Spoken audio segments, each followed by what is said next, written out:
How's it going, everyone? Welcome to another episode of the Squirrel Squad podcast. My name is Curt Kim. I'm here with Michael Buttram. How's it going? Hey, what's going on? Well, I think finally my upload speed will be good enough that we can actually do an episode. I had dated this episode because I put in my Google Docs some notes. And do you know what date we were supposed to do this?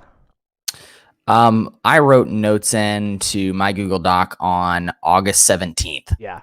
We were supposed to do this on the 18th. Been a while. So, yeah, it's been a while, hot minute, because MediaCom's hot garbage, IMON's hot garbage, all ISPs are hot garbage. It's awful. So, as it says in the title, we are going to be talking about the VCT Berlin coming up, the next Masters, and then a little bit about conspiracy theories, but I know Michael's going to tell a conspiracy theory. If we have time, we'll get to mine. It's really not that much fun, to be honest, but I don't know what Michael's is. He says I'm going to like it. I'm excited. So, first we're going to start off with the VCT. Berlin's coming up here in a couple weeks, and we have the group plays that have come out. So the biggest thing, and actually I'm gonna move this over so the people at home can see the group plays. I want to make sure that's legible for. Well, hopefully you guys can see that. But yeah, we can always zoom in. The four groups. So the four groups. So we got Group A. Well, the big thing too is actually Riot changed how the Masters was gonna play. Yep. After saying how it was gonna play, there was some backlash, and guess what? The people won. Yeah, they did. Good changes, yeah, I think. Yeah. So originally it was gonna be group play, and the winner of each group, of the four groups, would play in a 4-team single elim bracket. And the fans didn't like it. The players didn't like it, and they actually went to what Southeast Asia, I think, did for their like qualifiers, is where they did a group stage. Top 2 teams from each group will make it to an 8-team single elim bracket. I like that better. I honestly liked the double elim bracket. Maybe the players just didn't like that, and they wanted to go away from it. This is probably, this is going to show supposedly the best 8 teams in a bracket play. That might make it more exciting. Do you think that's why they are doing it that way instead of double elim? I think so. I'm always in the mindset of more teams makes things more fun. Like I've always been kind of in the group of people who think, man, why don't you just go ahead and expand the NCAA football tournament? Like I would rather see more teams play, than just a top 4 or even a top 8. Like give me 16 or whatever. You know what I mean? So I think the more the merrier. I love the change to it. I think it's more exciting. So we're gonna go group through group. I watched a lot of NA. I watched a little bit Emea. I didn't really watch the others. There are at times that I was not awake, probably. Yeah, it's a little hard to watch. Anything Asian for sure. Yeah. So in Group A we have Vision Strikers. Vision Strikers is out of Korea. They're the number 1 seed. They had 2 spots. They play Paper Rex. Paper Rex is the Southeast Asia 2nd seed. And then down in the lower half of that bracket is Supermassive Blaze, which is the what second, a name. Right? It's a great name. This is the 2nd seed out of EMEA. And then they play Ascend, who's the 3rd seed out of EMEA. So just also heads up, so EMEA had 4 spots, NA had 3 spots, some others had 2, and I think everyone else had 2. Latin America, Yeah. Latin America had 1. Brazil had 2. Korea had 2. Japan had 2. Southeast Asia had 2. They said that everyone else, you would not be paired up in group play with another team from your region, except for EMEA. They said there would be a chance that one group would have 2, and that ended up being the way it went. And they have to play each other right away, which is also Yeah, interesting. it's pretty interesting. Yeah, they can both make it. One will just have to go through the lower bracket to get there. And to be honest, I'm going EMEA for 1 and 2 there. I think a lot of people have Vision Strikers as a team to reckon with, though. So maybe them, but yeah, I mean, at the end of the day, you know, and without trying to sound too ridiculous here, but you just can't ever count out any fully South Korean team in any esport. So, you know, Vision Strikers being fully South Korean. You got Paper Rex, who is kind of a mixture of a lot of different people from different places. And then, of course, you've got, you know, the EMEA. That's a mouthful to say. But like a Supermassive Blaze is a fully Turkish team, which yeah, surprises me. And then one thing that's always funny to me is who is it? I believe it's Paper Rex is mostly all Malaysian and whatever, and then they have one French player. Yeah, they got Singapore, Malaysia, Indonesia, Singapore, and I think that their captain, is that their captain at the end, or is that their Alex? Coach? Or is that their coach? That's from France. I think I think that's coach at the end. Looks like it. Yeah, because for 100 Thieves it's Frost, and yeah, he's a substitute maybe. I don't know. I think the winning bracket here is probably Ascend, and the bracket on the bottom for the, you know, what we'll call it the losers bracket, but the second qualifier out of there's probably going to be Supermassive Blaze. Yeah. I think, although you shouldn't count out any Korean team, I just don't think they're not to the point yet right now. And Overwatch, I was just playing that, and Valorant. Yet. Yeah, I agree. They will be. Give them a few years. Give them a few years, absolutely. Yeah.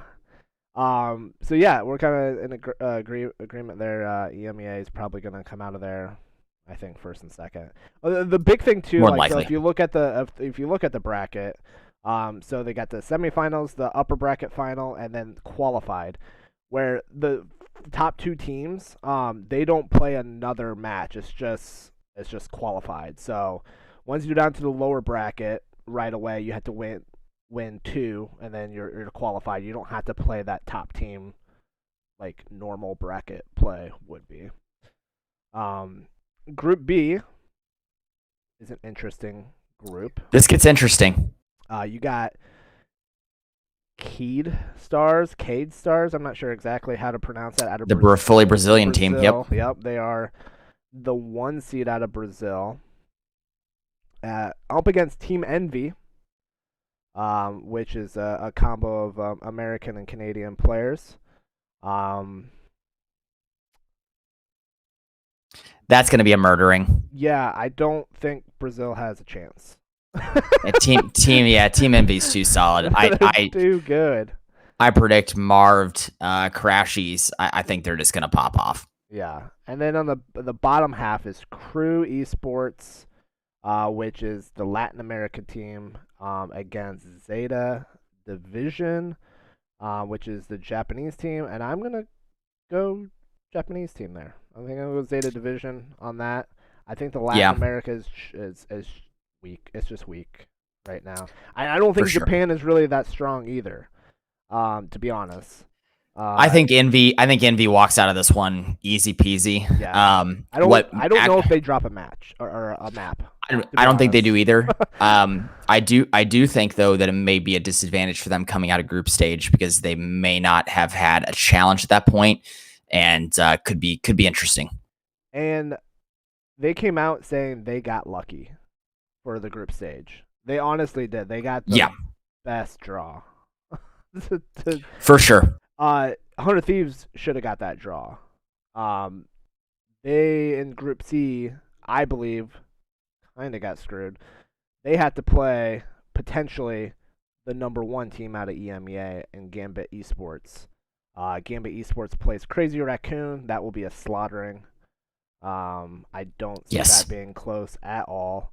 And then 100 Thieves versus Haven Liberty, which is the second team out of Brazil. Again, shouldn't be close. Yeah, I think 100 comes out looking pretty rosy out of that one too. Gambit, 100 Thieves. That will be interesting. That will honestly, that sets up. Is NA gonna dominate bracket play?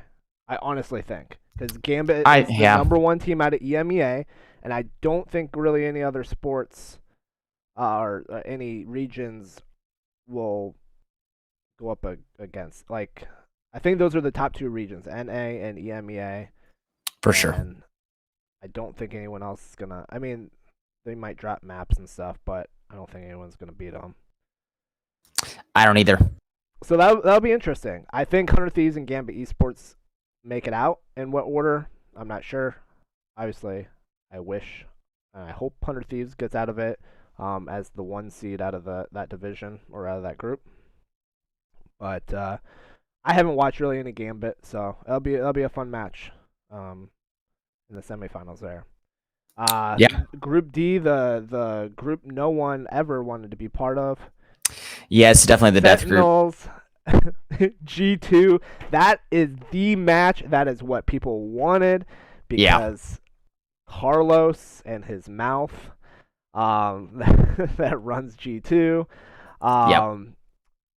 Sentinels demolishes them.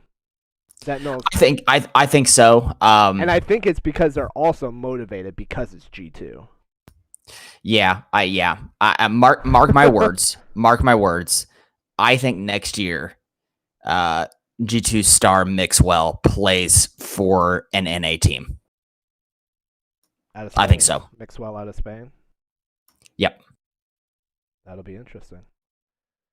Because right now, are there rules for... I'd have to look up Valorant or similar to League of Legends where you can have like imports or is it doesn't matter? I would imagine you could play wherever you wanted. Yeah, I don't think they're quite to the point where like they're limited with like their rules on that part, like imports and all that jazz. Yep. So, but right now most of the NA teams are actually NA. They're Canadian and American from at least the teams that are in here. I haven't really looked at the other teams, but I think they are mostly North American. Yep. And then the bottom half, you got Bren Esports. They are the Southeast Asia first seed against F4Q. They are the second team out of Korea, and it. Honestly, I think Sentinels demolish G2, and maybe not, but I think they should. And I think, they should. And I think G2 comes back and qualifies as the second team. I think so too. I just think, although I think Sentinels is demolishing G2, it's just that Sentinels is that much better than anyone else right now. My bold prediction is Sentinels doesn't drop a single map that entire group. Yeah. They don't drop straight through. They don't drop a map in group play or in the whole tournament. In all group play, I think they're gonna drop a map in. There's no way. They did it in Iceland. at the end of the day, I think we're gonna get an NA team. I think NA team will go up against them. I think they'll drop a map.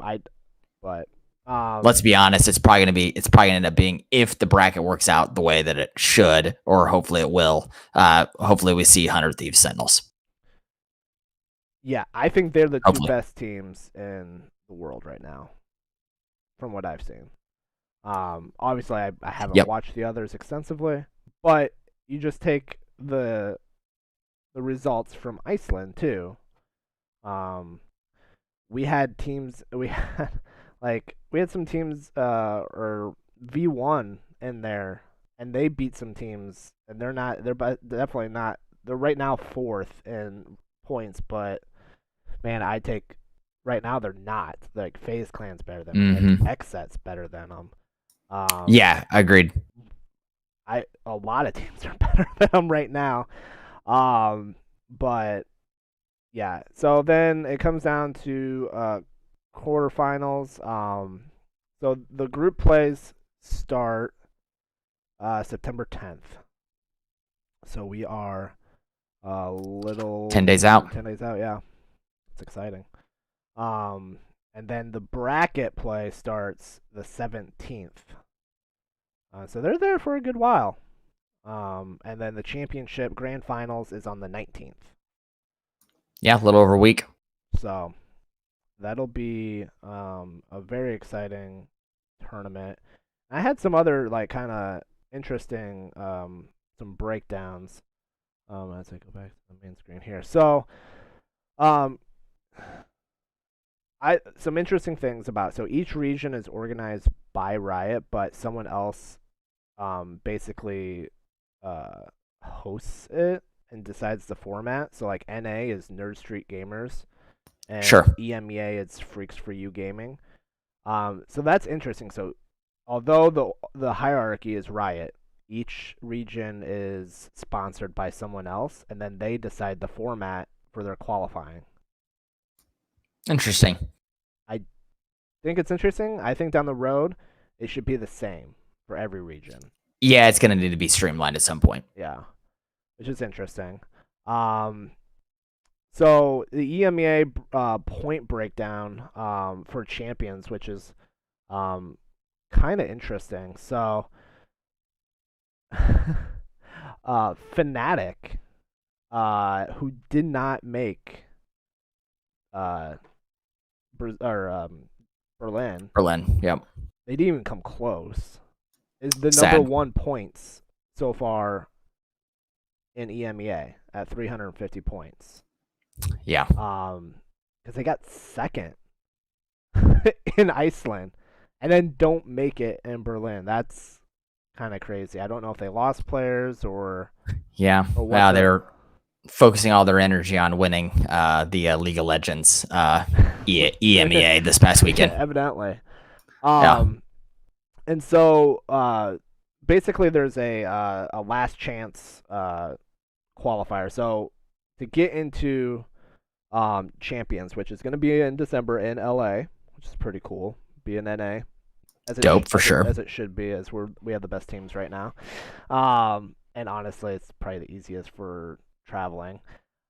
But so the top 2 points in most regions get automatic bids. So right now Fnatic is at 350. Gambit Esports is in second. Ascend is in fourth. G2's in fifth. And Supermassive Blaze in fifth.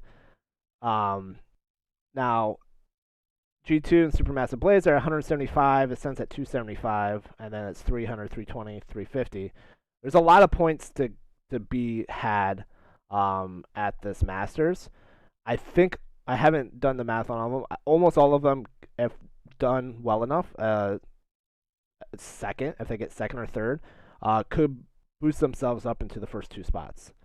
So it's absolutely huge for EMEA for their master spots, but and they get 3 spots, but it's interesting that they got 4 spots here in Berlin. I don't like it, but it is what it is. For sure. The cool race in NA is Sentinels have already clinched a spot. No one can catch them in points. They've already clinched a spot to Masters. And Team Envy is in second at 250, and 100 Thieves in third at 225. It's basically whoever does better in here will get that second spot. There is chances where there's like a 9th and 10th get the same amount of points, or like fifth through seventh or something like that. There's different divisions that get the same amount of points. So if they both fall in that area, then it'll go to Envy because they're up 25 points right now. Another big thing, if an NA team wins Berlin, TSM, which I think is a pretty solid team, they've been coming on as of late, will get a chance to be in the last chance qualifier. They're sitting in 11th place, right outside being able to get into the last chance qualifier. They just didn't quite do enough to in the Challengers playoff to boost themselves up there. But if Sentinels, Envy, or 100 Thieves win, which very good chance, TSM will get that chance to get in there, and then that also means we NA get an extra team in the Masters or in the Champions. Love to see it. Yeah, we'll get that automatic qualifier for Berlin, and then we get the top two teams point wise. That isn't Sentinels, because I think Sentinels is gonna win it. Yeah. So, absolutely. So it's kind of interesting. Another really interesting thing is in Southeast Asia. I said they did that group play bracket style. In a way, it was kind of the same. So what they did, I gotta go to it real quick on my end.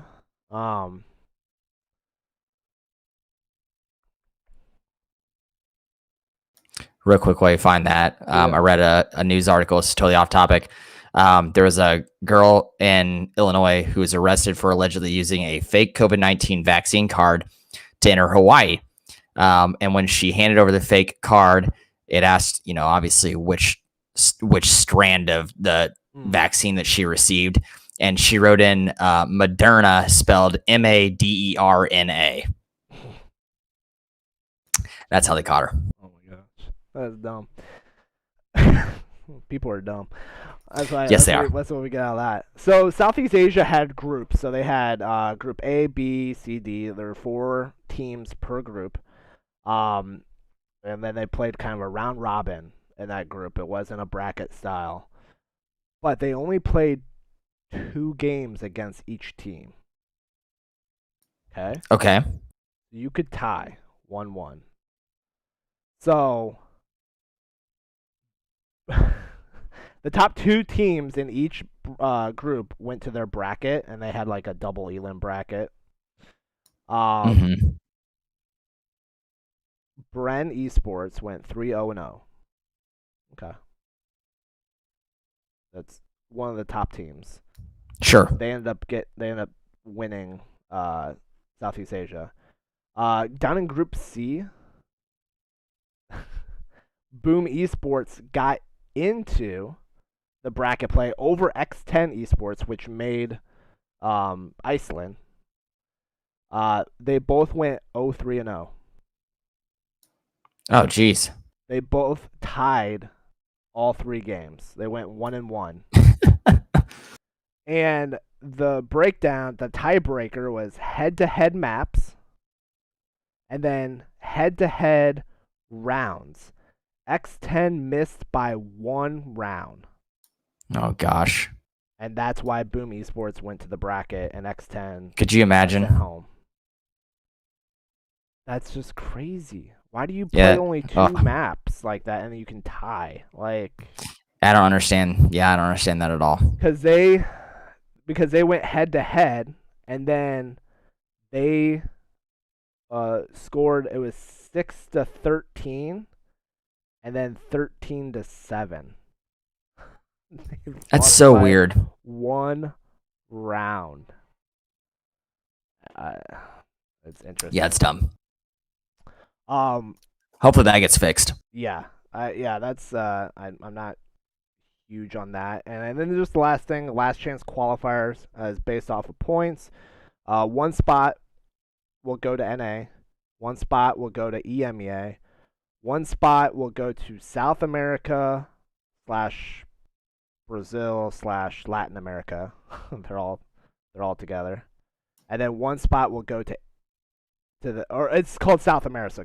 It's the South America region, so Brazil slash Hmm. Latin America, and then one spot will go to Asia, which will have Korea, Japan, and Southeast Asia.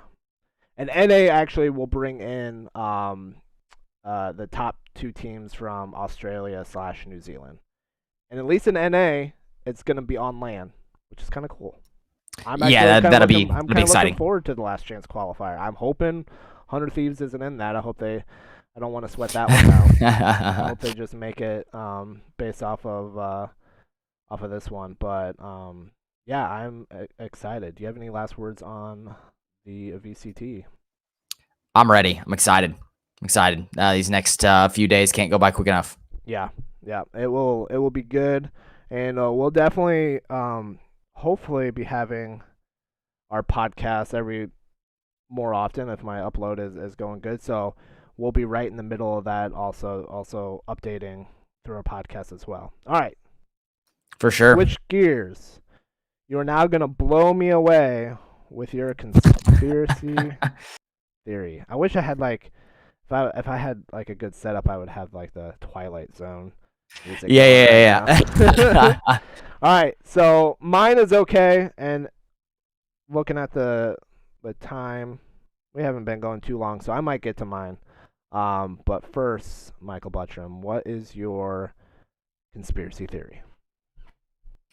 Okay, so mine is interesting. It's not a paranormal conspiracy theory or anything like that. I have plenty of conspiracy theories that I love and follow.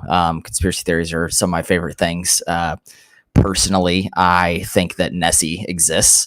That is, I think there's some evidence that shows that. And there are obviously some other conspiracy theories that I don't believe, but they're a lot of fun to follow. And the one that you're going to be talking about, I think there's some validity to it. So, but Same. mine is more based on a conspiracy theory from the far right politically. Okay, So maybe that'll pique your interest a little bit. it does. All right. So it's quite the story. So I will start from the beginning, and I'll do my best to untangle the web here for everybody.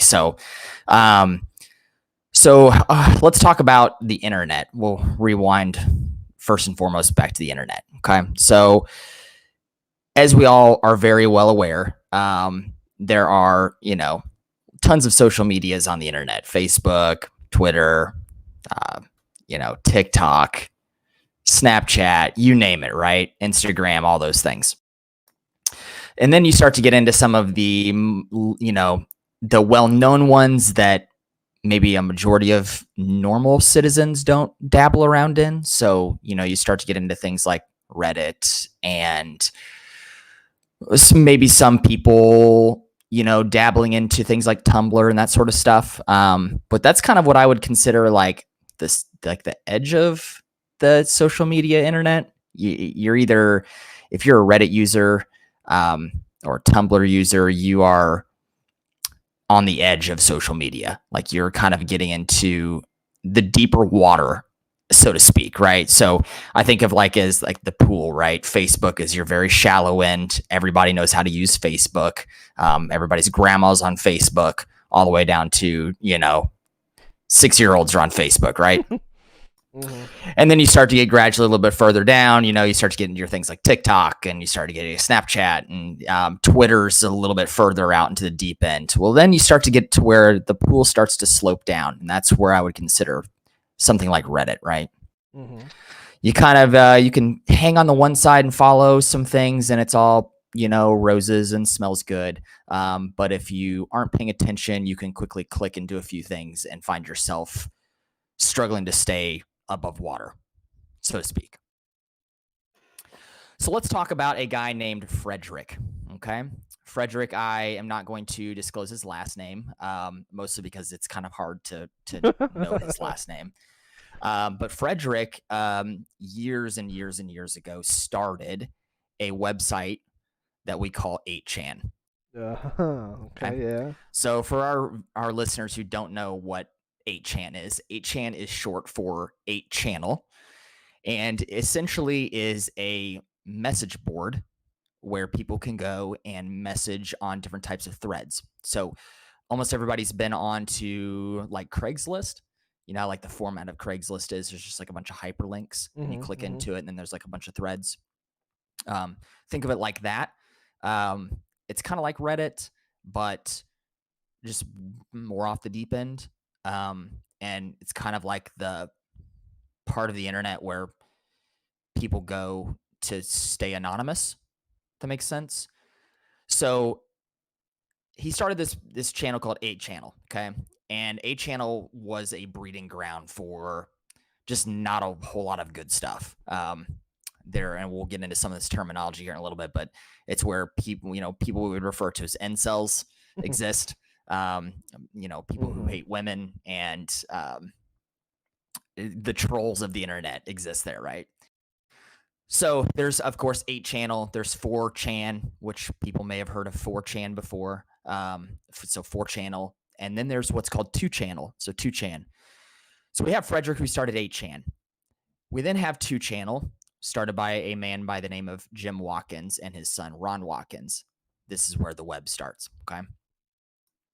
So 8chan was purchased by Jim and Ron Watkins. And I say purchase loosely because they had reached out to Frederick about 8chan and said, hey, we can tell that 8chan's getting large. We have the capacity to run it.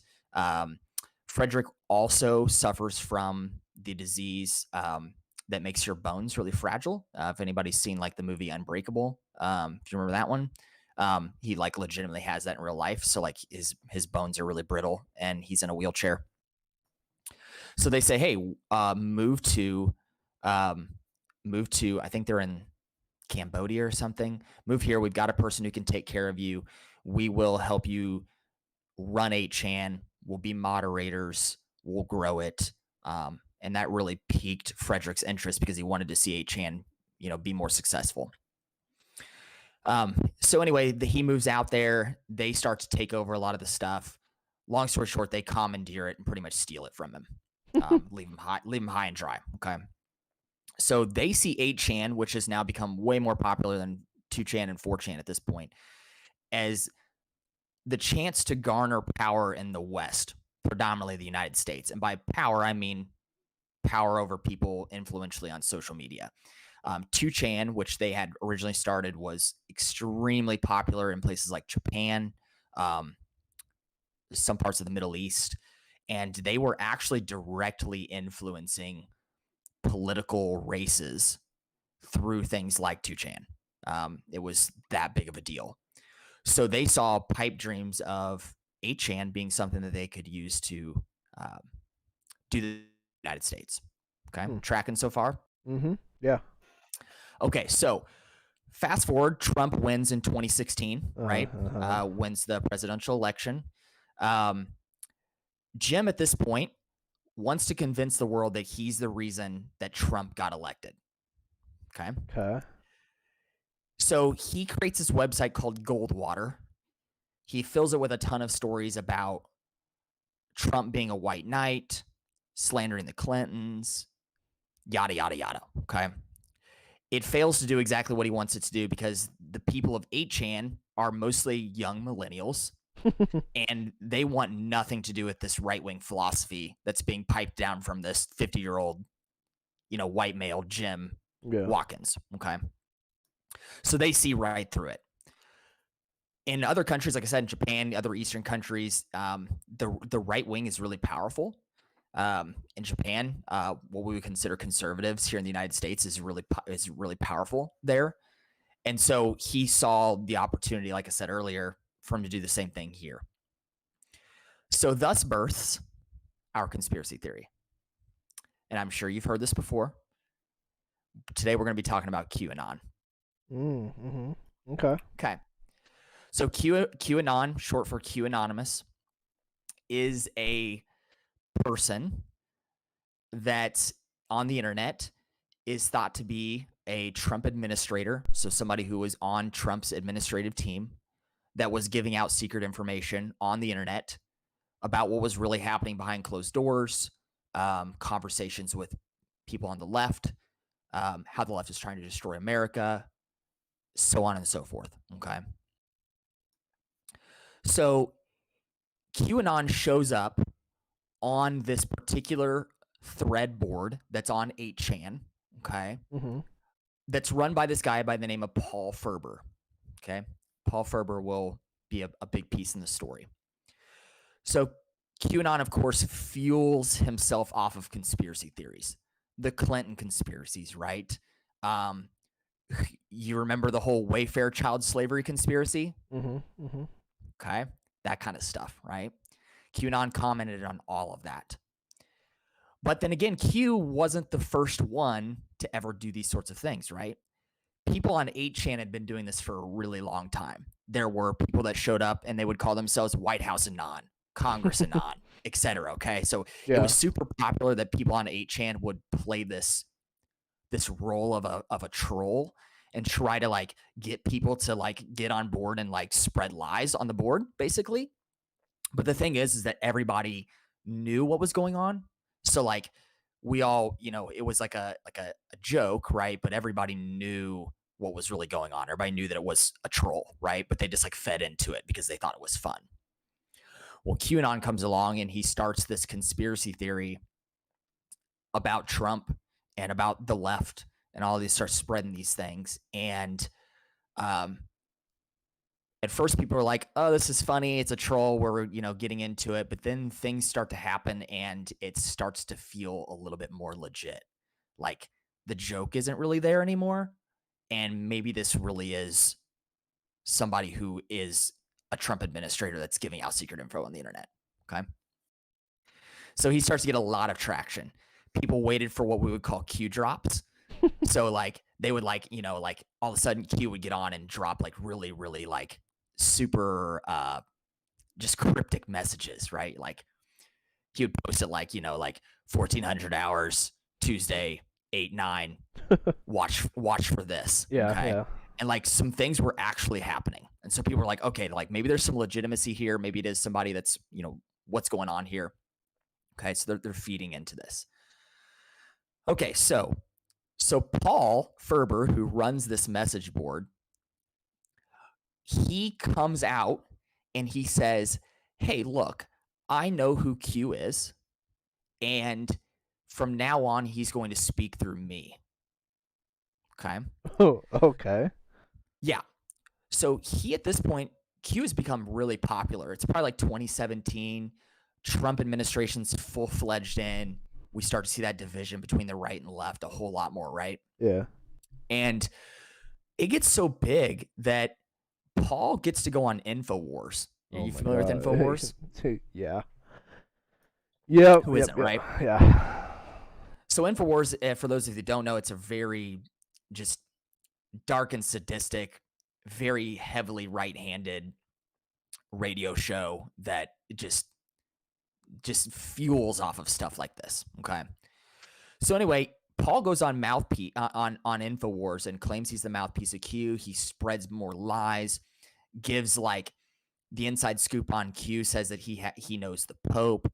He's got access to domestic surveillance. He's got access to foreign surveillance, all this stuff, right?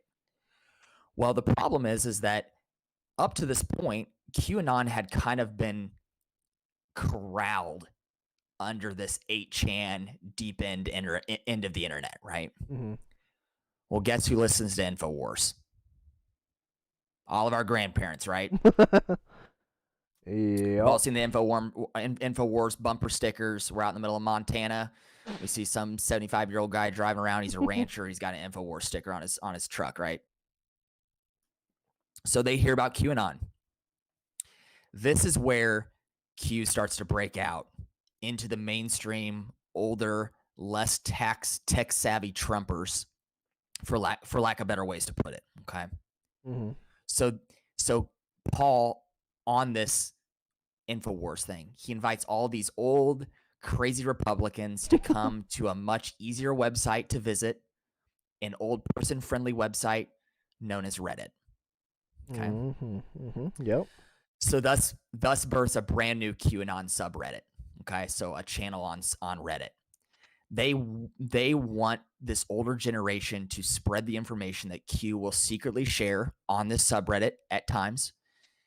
And then they want these people to go on and share with the rest of the internet, aka Facebook, Twitter, YouTube, any other mass social media website. And it works big time. Like, big time.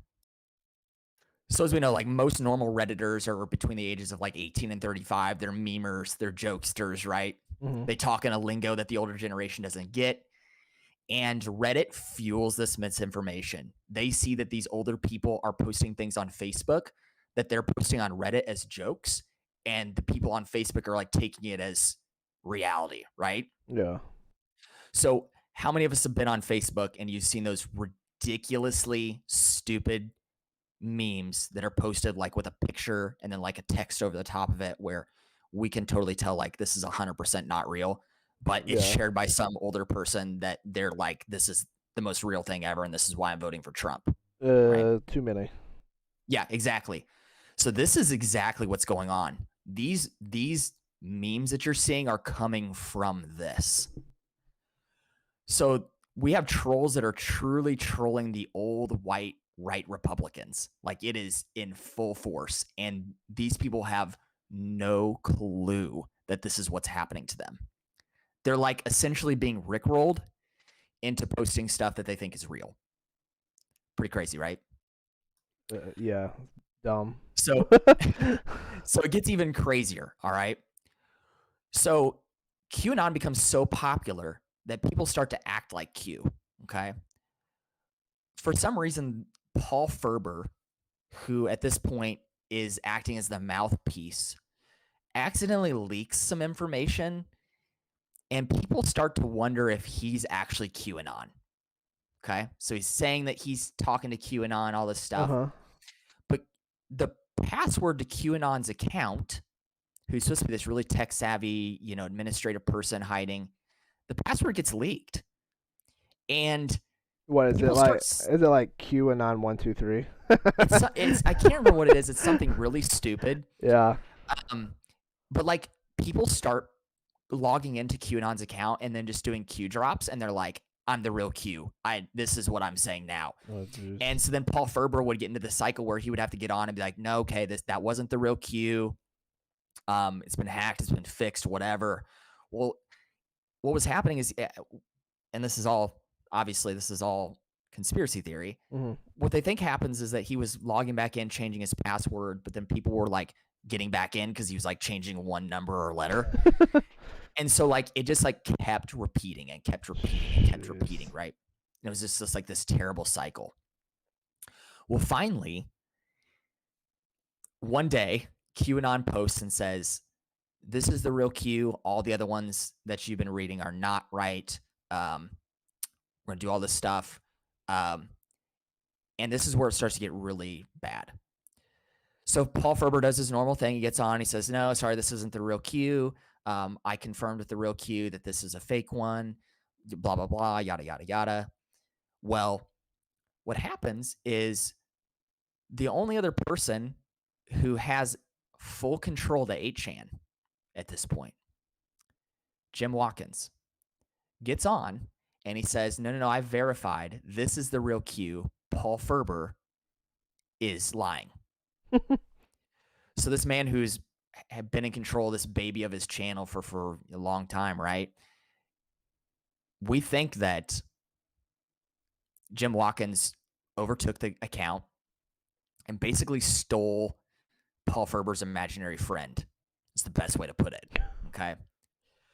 So Jim Watkins, who we think now is QAnon, which at this point, the conspiracy theory is that the right still thinks that it's a real person and not some internet troll that we really know that it is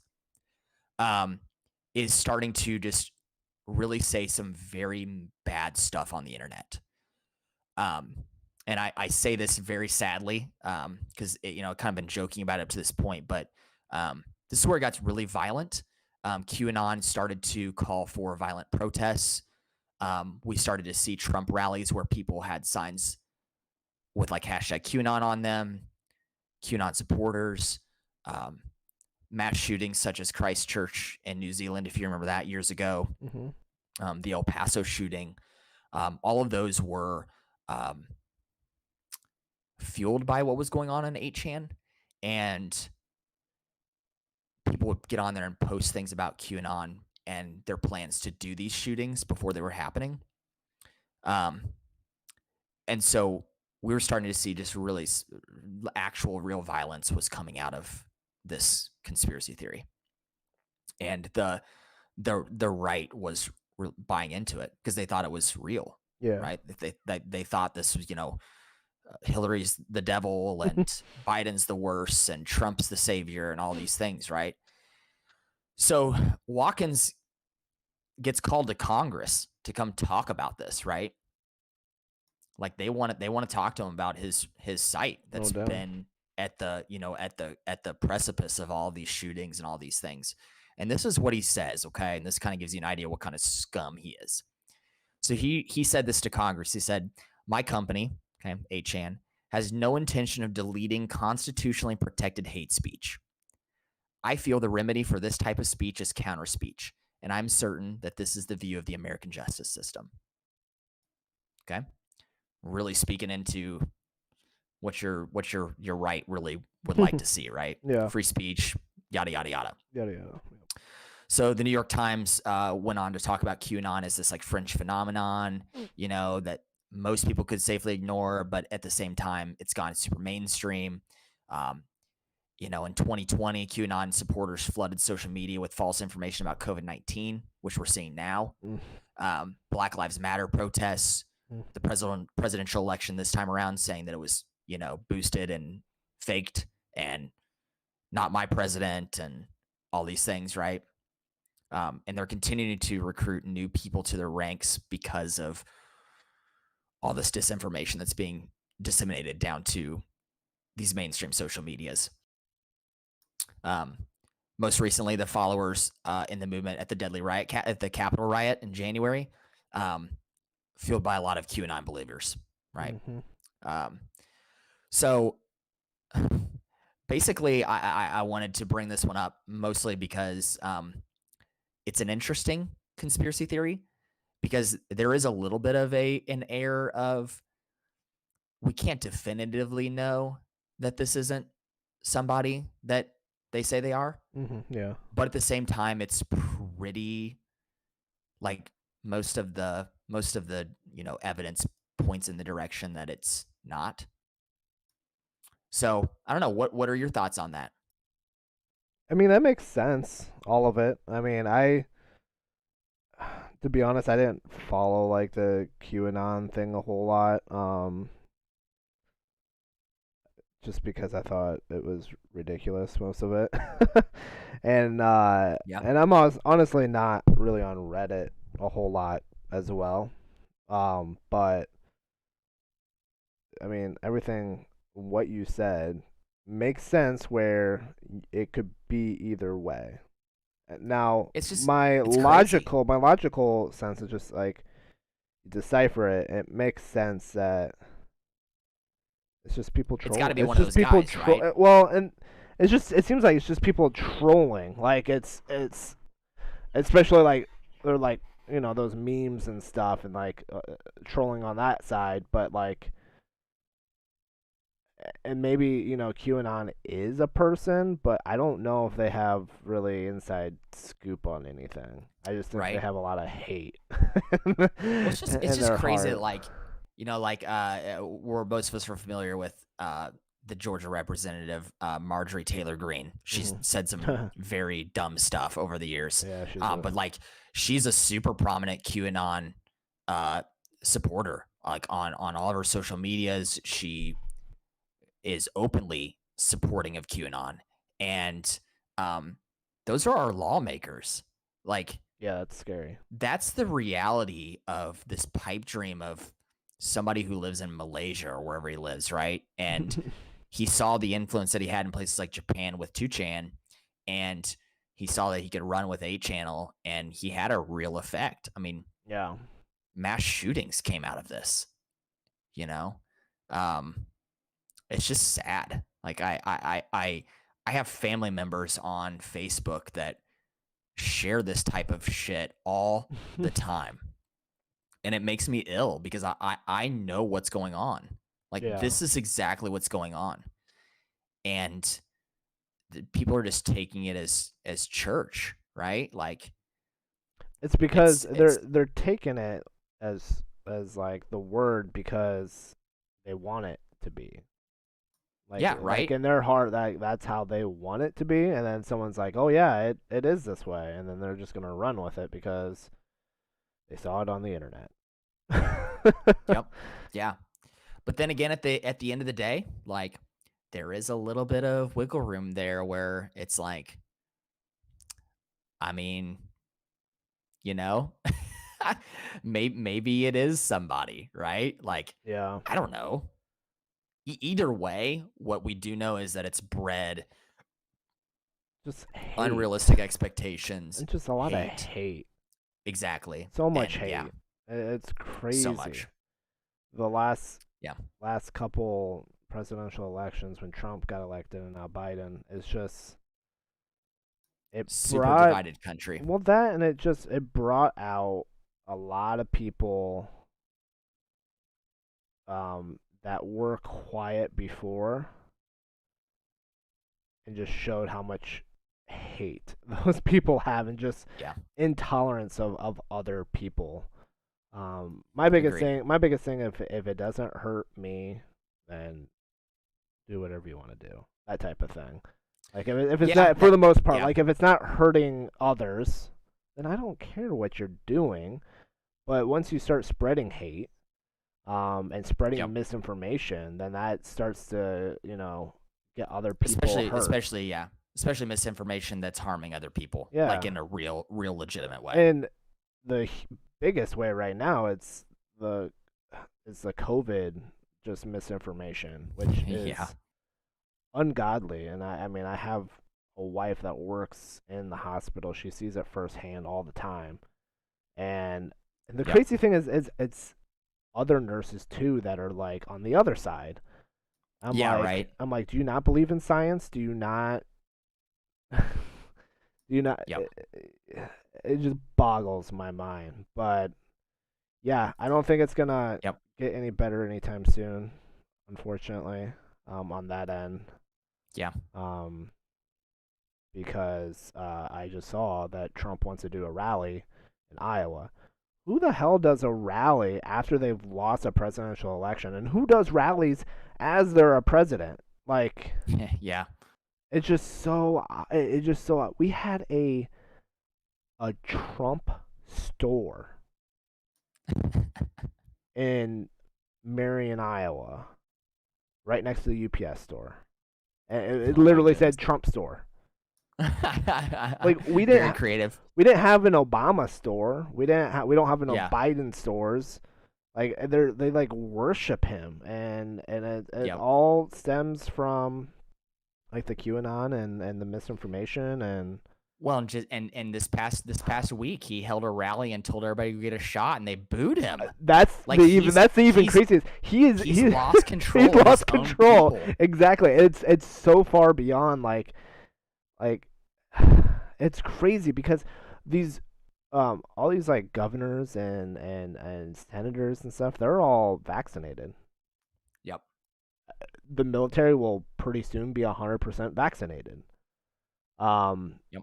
so a lot of these like politicians and stuff that are that are kind of rallying up the anti-vaxxers in a way, it's like, well, you're vaccinated, so It's wild, man. like why are you vaccinated if you don't think people Yep. should get it? Just crazy. It's Yeah. nuts. Absolutely crazy. Anyway, didn't mean to make it a downer of one, but Yeah, no, I it's found crazy. that extremely interesting. I had heard It a is. podcast about it a while back, and whenever we went into this conspiracy theory idea, I was like, I could do one that's like way out there. Yeah. Which I think those are fun too. But at the same time, I was kind of like, you know what? This one is a little more serious, but I think it's something that we could use this platform to talk about a little bit. Oh, for sure. my conspiracy theory is a little bit more out there. Yeah, it is. So my conspiracy theory takes place in the great state of Colorado, Gotta more love it. specifically Denver. The Denver had an airport, a perfectly good airport. From what the sounds of reading and everything, like the airport was fine. There was nothing wrong with the Denver airport before the new Denver International. I don't even know what the old Denver airport was called, I but don't either. they decided to build a new Denver International Airport. Um, and at first, I think people were just like, probably thought, okay, the airport they just need a new one. We need a bigger area. It's kind of out. It's it's on the edge of town or edge of the city, outside of the city, and just lots of land, bigger space. So they start to build the new Denver International Airport, and like we all know here, they get a good amount of snow. It gets cold. Yep. They get winter in Colorado. So they build these big tunnels under the airport. I think they even go out underneath the runways.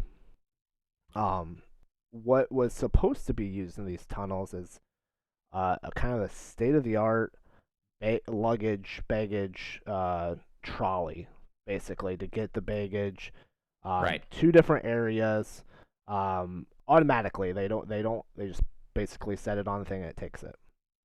Um, it never worked ever. They never used it. What? First off, what a big waste of money. Absolutely. Okay. So Taxpayer dollars too. yeah, right. And so the conspiracy theory about the underground tunnels, it's a bunker for the United States government. Kind It's of a labyrinth, by the way. It's a labyrinth. Yeah, it's huge.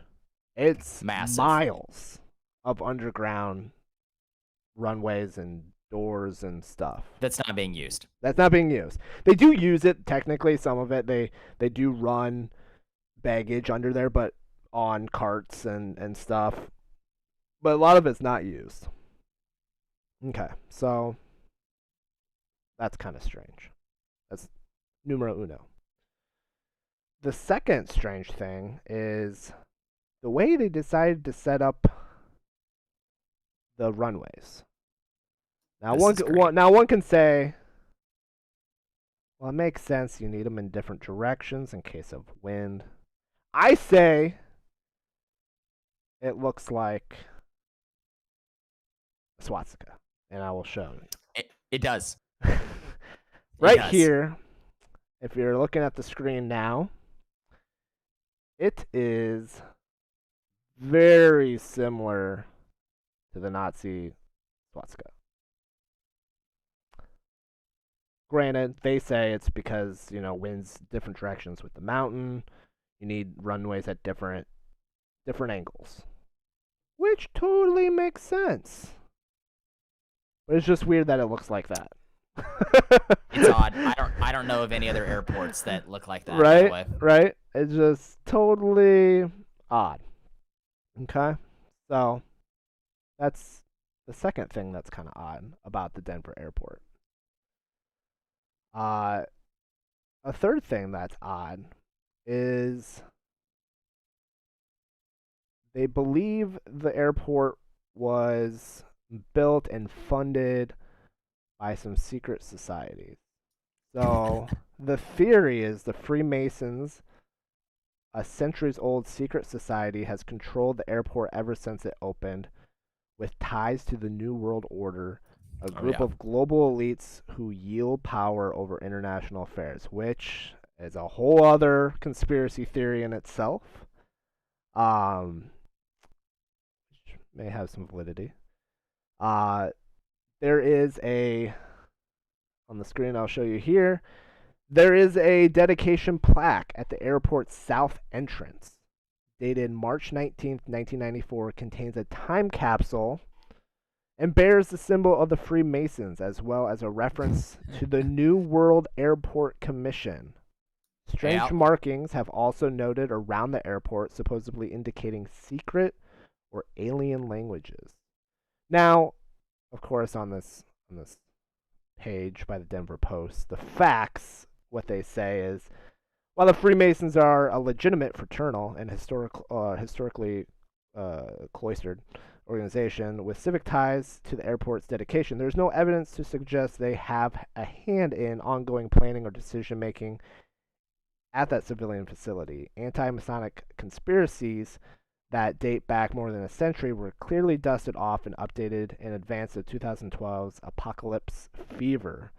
The time capsule to be opened in 2094 contains coins signed opening day ball from Coors Field, Mayor Wellington Webb's sneakers, and a few Black Hawk Casino tokens, among other items. The New World Airport Commission was named by Charles Ansbacher, an arts advocate who died in 2010. The name is in reference to I'm going to say probably his name. Yeah, however you say, I guess. Dvorak's New World Symphony, according to the 2007 Westward article, and the commission was created only to orchestrate Denver International Airport's opening festivities. The strange markings are Navajo language characters and references to other airport artists. I don't care what they say. It's very strange. It's strange. It is. It's strange. It is. Like, why? Super strange. Why? Exactly. Another strange thing, and I think some of this is actually has changed a little bit. Some of it is not in there. This was from 2016, so they had some weird art in the airport. It's super odd. Our next thing is this is called Children of the World Dream Piece.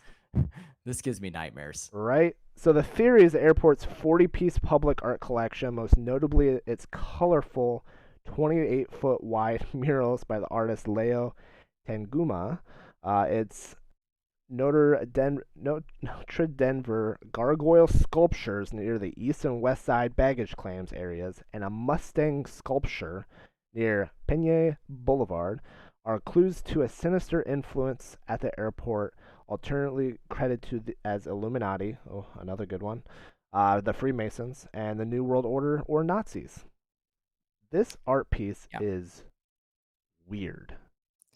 To those of you that aren't seeing this and are just listening, it is the best way I can describe it is what appears to be a Nazi-looking individual that takes up 50% of the painting with an AK-47 and a giant sword. Striking down like a dove. Yep.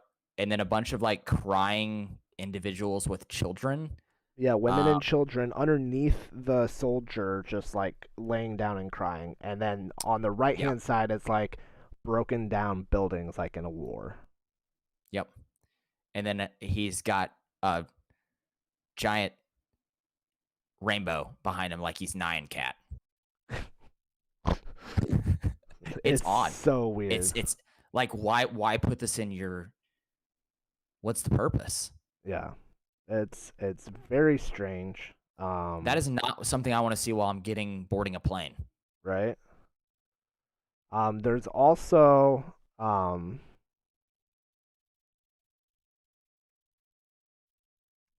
so another thing with the bunkers, supposedly hidden beneath the airport's underground baggage transport tunnels, the secret bunker or series of bunkers designed to house billionaires and global political elite in event of an apocalypse. Lizard people, aka reptoids, and or evidence of aliens are also thought to be lurking down there. Of course.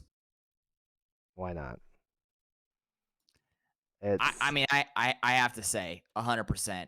This is not the first time I've talked to or looked at the Denver International, airports conspiracy theories. I actually watched a full documentary about it one time. Well, look at this one. It's This it's odd. horse. Like, so they got this giant horse, and people believe it's a nod to the four horsemen of the apocalypse. Yep. It is a weird looking Mustang, a blue It Mustang. and why? Again, Yeah, why? it's supposed to be maybe a Bronco, like the Denver Broncos, maybe. And it's blue because the Denver Broncos are blue and orange. But I just, yeah. its artwork is weird. It has glowing red eyes. Like, Yeah, what? it's very. And people refer to it as Blucifer. My gosh. I just really, I just don't understand. Like, you go to any other airport and the decor makes sense. This just doesn't make any sense. I've been to a lot of airports. I've never been to any other airport that has anything like this going on. There's another thing here. So there's a secret message inscribed in the floor. So the conspiracy is the writings on the floor of A, capital A, lowercase u, capital A, G, lowercase g. The inscription on the floor of the Great Hall is an abbreviation of the deadly toxin Australia antigen, which is said to be the Illuminati's secret weapon to accomplish the genocide. Yeah. Supposedly, the reality, AUAG is the atomic symbols for gold and silver. It represents Colorado's mining history. Now, that totally makes sense, but I like the conspiracy as well. Yeah, absolutely. I mean, all of these... silver and gold, man. Right? So all of these, like, the realities of them, like, they totally make sense. All of them make sense. But it's also not. Very strange. Why would you build a brand new airport when you don't need one? Why do you have these huge underground tunnels that then you totally decide not to use this expensive baggage system that you just never put in use? You put these weird paintings up here. You have the Freemasons like stone up there, calling it like a the free order airport or whatever. And you have these weird gargoyles. It's just weird. It's just very weird. It's a good one, and it's not one that's like unlike yours where your people are getting hurt. This one's just you just think about it, and it's like, what if it's like Area 51? True. Yeah, right. Like, what's really going on there? Yeah, it's it was a fun one. I forget where I heard it, and then I just kind of went down the rabbit hole a couple times and watched YouTube videos. And I really encourage anybody that's near a computer or their phone, like, just Google the blue horse and just look at it. Like, that's nightmare fuel. Oh yeah, I got it right here. I'll bring it up. What the? Like what? What were they going for there? I mean, it's cool, but it's weird. Like, why? A demonic horse at an airport, and it's massive. Like, it's huge. It's huge. And again, what's the point? Yeah. Who on the airport's board said, let's do this? And it's by nothing else. It's just this big blue horse with red glowing eyes as people enter the airport. I don't even know if it's where they enter the airport, but it's weird. Like, do you see it as you fly, like, take off every, like, it's like you fly right past it? Staring you down. that one right there says, no, DIA's Blucifer isn't going anywhere. Apparently there's been like petitions to take it down. Oh my gosh. Scaring the children. That's nuts. Yeah, very interesting for sure.